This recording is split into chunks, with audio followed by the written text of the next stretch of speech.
যে মোহাব্বত, এই জায়গায় এনারা হাত দিচ্ছেন, আমাদের উপরে হস্তক্ষেপ করছেন, সেই ক্ষেত্রে অবিলম্বে আর বাংলার ময়ূর, ওনার নাম ময়ূর, ময়ূক, হ্যাঁ ময়ূর বললেও খারাপ কিছু, ও ময়ূর, ও টাক ময়ূর, হ্যাঁ, তো ওনাকে অবিলম্বে গ্রেফতার করে উপযুক্ত সাজা দেওয়া দরকার।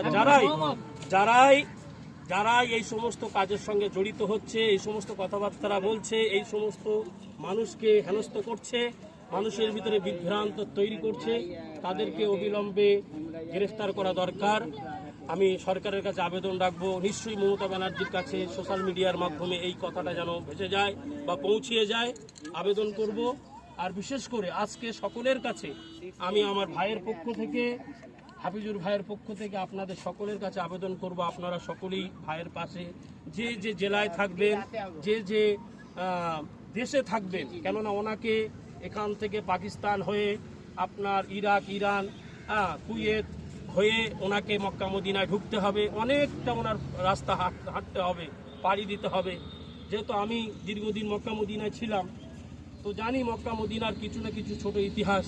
তো সেই ক্ষেত্রে ওনার সফরটা পায়ে হেঁটে সফর অনেক কষ্টকর। তো সেই ক্ষেত্রে আমরা সকলেই দোয়া চাই, আল্লাহ পাক যেন ওনাকে মক্কা মদিনায় সুস্থভাবে পৌঁছে দেন এবং আমাদের সকলকে আল্লাহ পাক যাওয়ার তৌফিক দান করেন।